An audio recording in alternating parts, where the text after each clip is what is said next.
Good morning, all my Facebook viewers, and welcome to my Monday messages.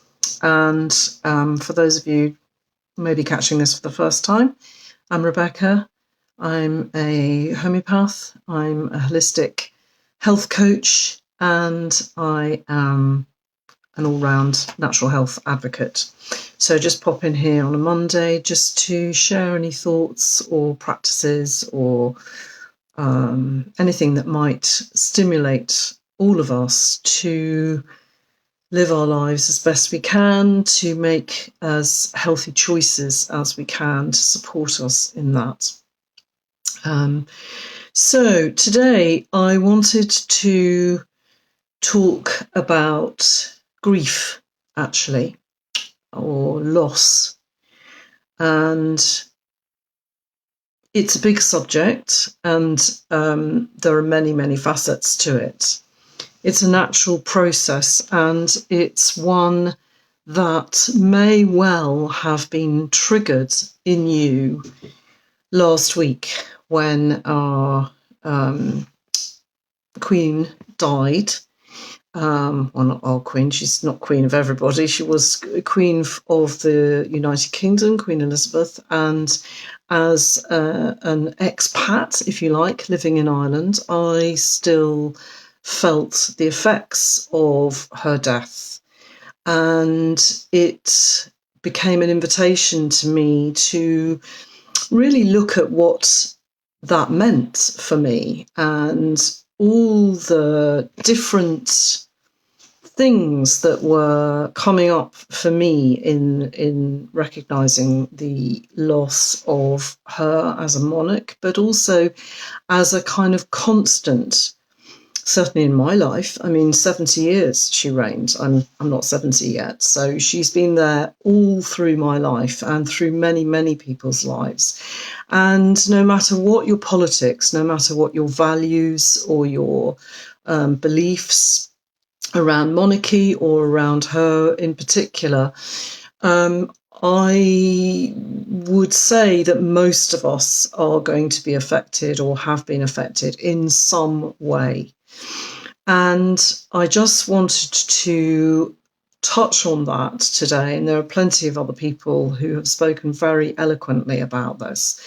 So I don't want to go into that in huge depth, but just to say that actually grief, and particularly unresolved grief or unresolved feelings around a loss, are one of the biggest etiologies that I come across in my clients in terms of getting them to wellness, back to health. And in homeopathy, certainly, we have a huge area that we call never been well since, or an etiology. Often that's really, really clear, and other times not so clear because it's something that happened a long, long time ago. Almost always, though, when it's to do with a grief or a loss, and that grief or loss has been so painful that we engage protective devices within us internally so as not to really feel the intensity of those feelings in one go, or to put them away somewhere, to just suppress them, not deal with them. What that means is that the process is unresolved. The process is kind of on hold, if you like. And it takes some of our energy to contain that unresolved process. And often when there's the death or the loss of a big public figure, and therefore there's a collective energy around loss or grief, whatever form that takes individually, it will act as an invitation for our own deeply buried griefs, unresolved griefs or losses, to come up and to be looked at and hopefully to be resolved. So I know for me, there was a little tiny moment where I was aware that Queen Elizabeth, reminded me of my own mother, who died a long time ago, who was also called Elizabeth and actually shared a birthday with Queen Elizabeth, both born in 1926. So my own mother would have been 96 had she lived. And there was a few moments when I needed to sit with that for a little bit. There's also for me a huge feeling of this is the end of an era. It's also the beginning of another one. But endings can be difficult in themselves. They can be uncomfortable. So no matter what your feelings around the death of the Queen, what I'm more interested in is for us to become conscious of why we are feeling that in some way, and whether that is a trigger for our own unresolved griefs or losses, and to just be brave enough to be uncomfortable for a while, to actually sit with those feelings and explore them if it feels safe to do so. And sometimes we may recognise that we can't do that on our own, that we need some additional support. Because at this point, when we've been issued this invitation, it becomes a choice for us. There is a choice regarding our own feelings and our own responses to those unresolved griefs and losses. We can choose, okay, I'm too painful, just need to bury them again. And you can choose that. And it might work for you on a superficial level. What I find with most of my clients who have chosen to do that on some level, that it actually affects how they are in most of their personal relationships in some way. It takes energy, as I said, to suppress those unresolved feelings, but it also it has the way that you've chosen to deal with certain painful emotions becomes a pattern. It becomes the way that we often deal with all uncomfortable emotions. And that can mean that we're not really resolving lots of things. And at some point that becomes an issue. It can have physical effects. It can actually invite pathology in. And it also can mean that we're not really being able to share fully, to be able to open our hearts fully. Those are just some of the things. And obviously how we respond is very, very individual. But that's the beautiful thing about homeopathy, is that there are hundreds, if not thousands, of possible remedies that can support and enable the grief process to happen as healthily as it needs to, so that it can resolve and is not taking your energy going forward, and is enabling your heart to be as open as it can possibly be. So obviously homeopathy is one choice.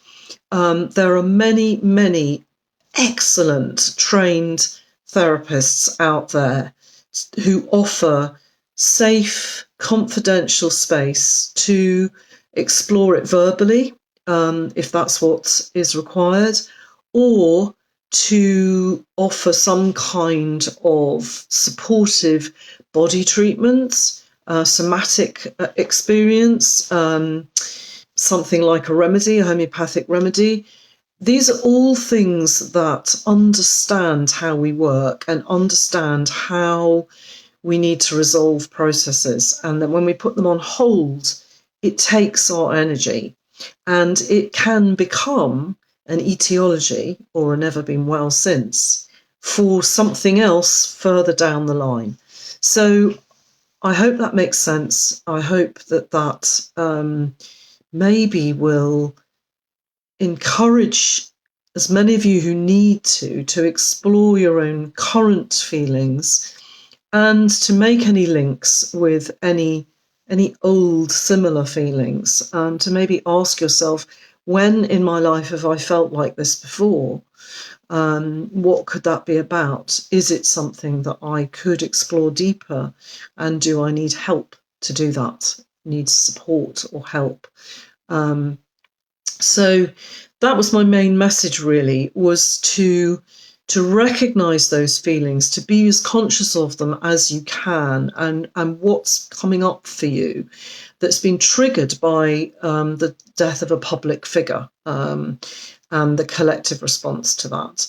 And also to, even if you feel you haven't, or whether you have or you haven't, it's immaterial, to be as kind and respectful and supportive as you can of yourself, first and foremost, and any feelings that are coming up, but also to others around us, because there are going to be very many different responses to the death of the Queen, and in particular in Ireland, highly complex, multifaceted. And in the UK as well. And it's going to affect some people more than others, and it's going to manifest in different ways. All of them are valid. All of them demand our respect and our kindness and our support. So just touching into that golden rule of just not being judgmental of people who maybe have a different view, a different perspective to our own. Being mindful of that. And reaching out for help if you need it, for any support. There's no shame in it. And being open as you can be with yourself and with others about how you're feeling. And also not being in too much of a hurry to not feel those feelings, depending on the intensity of them, of course.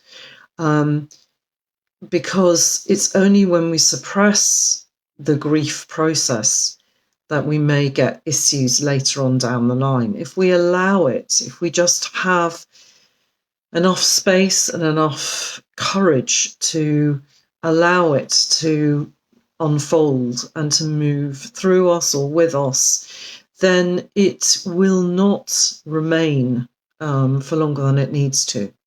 And you may need support during that time, you may not.